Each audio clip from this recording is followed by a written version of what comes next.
Tommy Curran, how we doing this week? Tremendous. How are you boys? Nice short week for us. Oh, big double dip week is what it is. Jets week out there.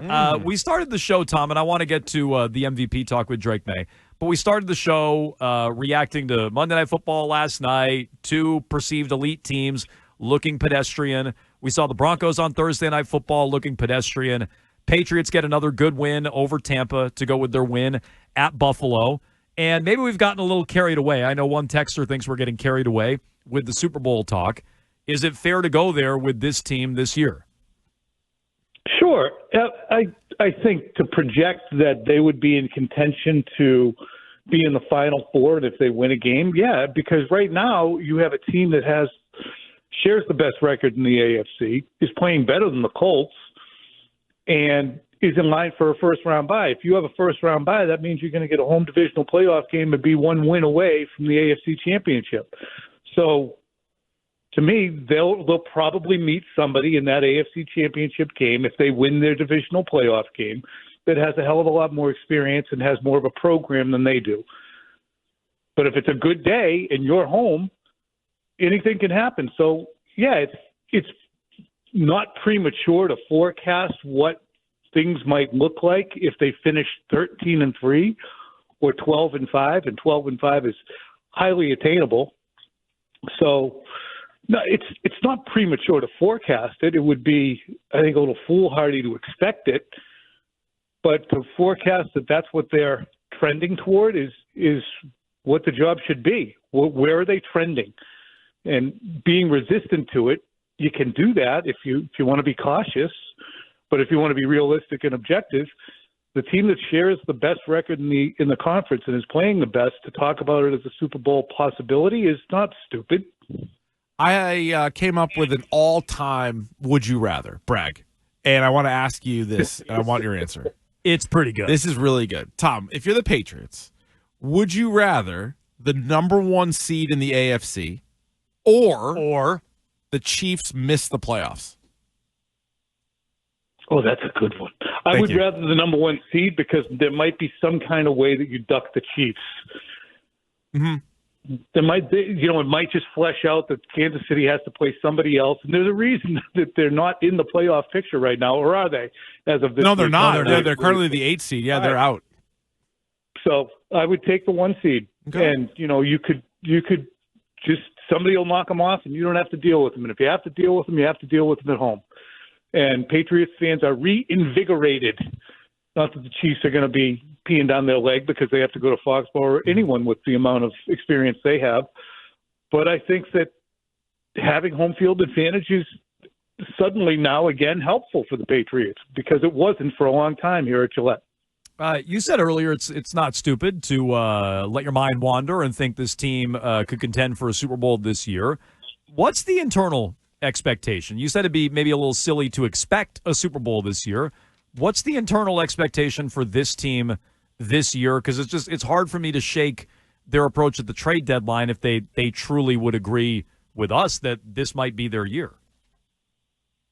I don't link the two, so I kind of disagree with the premise. I just don't link that their inactivity at the trade deadline is indicative of them not believing in their team. I don't think that has to be a very black and white conversation, which it turned into.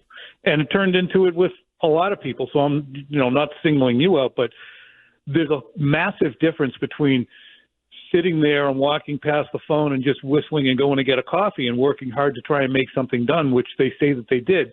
We can quibble over whether or not they could have used Jalen Phillips. Watching him last night, you'd think that they probably could have.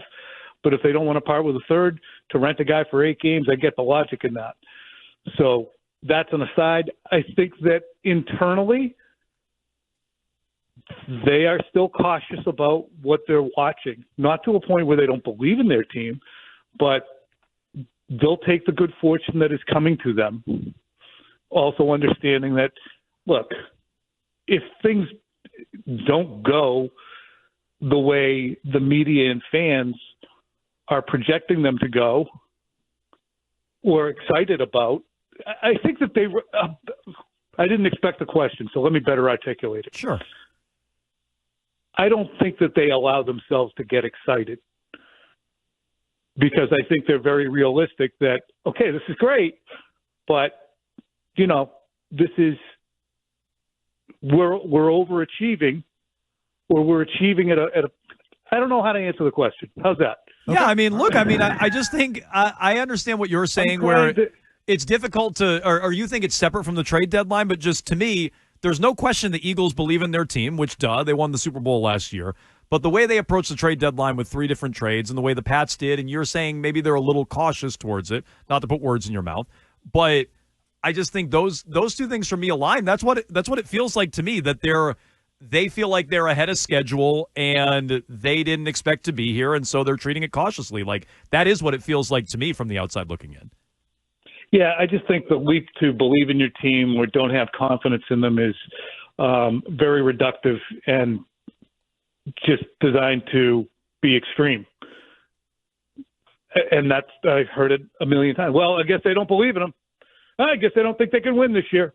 Well, clearly they don't think they can win. They didn't make a move. I mean, well, they did move. They actually subtracted. Yeah, they didn't even add it. They didn't forget not adding. They subtracted. Right. Don't you think it's a little reductive? Well, maybe. I mean, it might be. If you don't make a deal, you don't care. But how do we talk about the Red Sox and the Celtics and every other? I mean, like, maybe we're talking about them reductively, but that's how we talk about them. Don't care how you talk about that. I mean, that's. Listen, I do think that there is a rooting for a storyline and content that is part and parcel of what we all do, especially you guys. And it becomes offensive if they don't make a move, and you already have your storyline mapped out. They do something, we talk about it. They don't, we kill them. So even the fact that they sat there and tried to make a bunch of deals, didn't do it, and then it's, yeah, but I don't know if that. See, I think that's reductive, because I don't think it's mapping out. I don't think that's mapping out a storyline. I just think that's trade good, no trade bad. I mean, I think we kind of told you how we were going to feel before they did it. They didn't make a trade. In fact, they subtracted. So bad. We kind of told you what we were going to say because I wanted them to add to this team. Of course you did, because there's more content if they do, and if they plenty don't, of content when they don't. Content to lacerate them. Yeah, but Tom, I think it's not revisionist by any stretch. Like, and nobody was asking for them to trade like a first-round pick or even a second-round pick. No, it was just. I said they should make a deal. I said it for 2 weeks. They should make a deal. They're not a good enough team. They need more depth at edge. They need more depth at corner. They could use another wide receiver. I'm all in on Jacoby Myers, a 4th and a 5th, whatever. But again, to circle back, there's a difference between not making a deal and being able to say, they kind of should have, and not making a deal and saying they clearly don't care. Okay. Do you think it came down to asking price or just players that actually moved that prevented them from doing anything? I think it came down to asking price, and that's where I have my quibble. I mean, how many 6th-round picks do you need? Right. I mean, just really, you're not going to have 11 guys make the team. So I can yell at you and I can yell at them. As it stands right now, knowing that this is the roster going forward, is there something that stands out to you that might be the team's weakness? And that doesn't mean it's a fatal flaw. It just means it's sort of the weakness on the team. Running back. Yeah. I don't care what Travion Henderson did the other day. We all have watched enough football to realize that their running game was not great the other day. They exploded through 2 holes, and Travion Henderson made the second run happen. But that was not a 147-yard performance. And I'm happy the guy did it for him, because seems like a good player and an earnest fella. But that is not a representative running game that they put out there the other day, regardless of the number of total yards they ended up with. I think Phil said it was 12 carries for 23 yards if you take out the big plays. And you can say, okay, well, the big plays happened. But those big plays were massive misses by Tampa in tackling and gap integrity, I think. So you can't count on those happening. So I'm still concerned about running back. If you took away a couple of big plays from Drake Maye, the long play to Kyle Williams, it was a pedestrian day by his standards. Yeah. And yet, Keefe and I have him as the MVP on a tier, just him and Matt Stafford. So time to get to this week's Drake Take from Tommy Curran, presented by your New England Chevy dealers. Together, let's drive. You got one pick for MVP, and I know you've done this in the past. You voted on it in the past. Who would your pick as of today be for league MVP? It would be May, simply based on the middle word value. valuable. He's the most valuable. He is the guy who has changed the face of the team more than anybody else. If he wasn't here, it would be horrendous. Now, I'm not saying it would be great for the LA Rams if Jimmy Garoppolo was under center, but that's a program. They would be doing well. So I credit the player who has made the most impact with, lesser guys. You knew what Puka Nacua was. Sean McVay has a litany of experience with Matt Stafford. You could envision Matt Stafford having this kind of season. But for the Patriots, regardless of the opponents that they've played, I don't get into stats until I start realizing what the value is. And then when you go to stats, yes, Stafford has the touchdowns. But when you look at some of the deeper stats, they've tried to blitz May. He was successful against the blitz again the other day. They've tried to, make him throw downfield. He's historically accurate downfield. So to me, I can't stand what people say. It's this person, and it's not particularly close. It is close, but I would say it's May. Rob Ninkovich was on the morning show last week talking about how, he's like, I wouldn't just give him the win Thursday night against the Jets, really more because of scheduling than the opponent. But the Jets are just so bad. Pats are big time favorites, and I they're going to lose again before the end of the season. I don't think they're going to win out. But trying to identify those games, especially if it's outside of Buffalo or Baltimore, it's really tough to make the argument. You think there's any way that they get tripped up or don't look good against the Jets on Thursday night? Jets don't have Garrett Wilson now either. Yeah. So yeah, it's a mess. Touchdown. Yeah. They had 54 yards passing the other day, and Aaron Glenn was saying, we didn't have a lot of opportunities because we had 2 return touchdowns. Fair. But you also got 42 yards passing on a dump-off to Breece Hall. Right. He was on his way to throw for 12 yards in 4 quarters. And now they've lost Garrett Wilson. So, no, I don't see this as a threat. And I think that Mike has their attention so much that he will impress upon them. Look, don't blink now. We've gone 10 weeks, 10 games. We're playing Thursday. We're home. Play the game, play it as intensely as a playoff game, and then just have nice 4 days of quiet. And then we'll see you again for the stretch run. No, I mean, the spot for the Pats is much. They're at home. The Jets have just as quick of a turnaround. They're without Garrett Wilson. So, no, I think that's the fair way to look at it. Do you think they'll have Ramondre and or Kayshon Boutte back for the game on Thursday? I think Boutte might be a better bet just in the brief conversations that I had with him last week. I have not seen Stevenson. So I don't know. And my concern with Stevenson is, and I haven't found this out, is if it's a turf toe, that's a problem. So what I would be concerned about is Terrell Jennings leaving the game, and Travion Henderson is on the list as well with a knee injury. That's another reason I was mentioning running back is my biggest concern, because his knee really twisted. I was stunned that he was able to come back into the game. I thought it was going to be a steady diet of Ernest Johnson, because it looked like it hyperextended when he was on the sideline. Any chance at all that Bill Belichick takes over the New York Giants to start next season? Imagine trying to sell that to your fan base. Yeah. We just hired a 73-year-old guy who's been highly disorganized and a lightning rod for criticism for the last 7 years. But we brought him in to work with Jackson Dart. I think you lead more with the Super Bowl rings than maybe with that description. You go to the 80s Giants. Yeah, you go, remember this guy? NFL you already have footage. the photos of him. Yeah. He shut down the K-gun. Yeah. Good point by you. If you're packaging that, you're not going to give highlights of the last couple of years. Yeah, in North Carolina. Yeah. Right.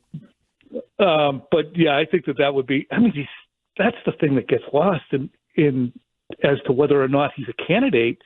And what he's done football, it's his age. If you have it's not an established team, he's certainly not going to go to a program that at this juncture is in full rebuild, which the Giants would be. You would hire him for a team that's disappointing. I do like the Josh McDaniels conversation, although I don't think that he would go, would he be palatable? It's going to be hard for teams when the betting odds come out on replacement head coaches. McDaniels is going to be at the top of many of those hypotheticals, because if you do what he's doing once again with a quarterback and having that level of success, and you know that every year the coordinators get the most run, it's inevitable. Can't be the Giants, though. Judge Dayball, McDaniels, like they wouldn't. They can't allow that. I forgot about Judge. Yeah. Can't do it. He's pretty easy to forget about. For non-Giants fans, anyway. He's pretty easy to forget about. No, but you just said you don't think Josh would go. Like, if the Giants offered it, you don't think he'd take it? I don't know. I mean, I honestly I don't know if he would. I mean, it's a lot of money, and I know him well, but I can't pretend that I should say on a radio station that Josh McDaniels wouldn't go. So that would be unfair to me to say. So please do not retweet that, catalog that. That's why I wanted clarity on you offering it up. Yeah. I just, just you and I talking, having a coffee, I would say, yeah, I don't know if he'd go. I mean, he's happy. He's in a building team. He's got a great situation. His kids are in high school, and I think things are going well there, and they enjoy it here. The upside of dealing with New York and having to jump back into the hot lava of being a head coach again at this juncture might not appeal as much. But again, that's me kind of channeling how I'd feel if I was him. It's not his opinion. Well, we know if they asked Vrabel, he'd recommend Ashton Grant, so we all know how that's going. Tommy Curran, he's in the key. NBC Sports Boston, joins us every Tuesday on a Tommy Tuesday at high noon. You can follow his work at Tommy Curran on Twitter. Catch him on Thursday on WEEI Afternoons. Tom, as always, we appreciate the time. Thanks so much. Thank you, and thank you for letting me trade ideas and spar with you on the trade stuff. Yes, absolutely. Yes. A healthy exchange. Feel free to use that. Would you rather? By the way, about the buy or the Chiefs. That's a good one. This week's column, you can use that. Yeah. Okay, thanks, Tom. All right.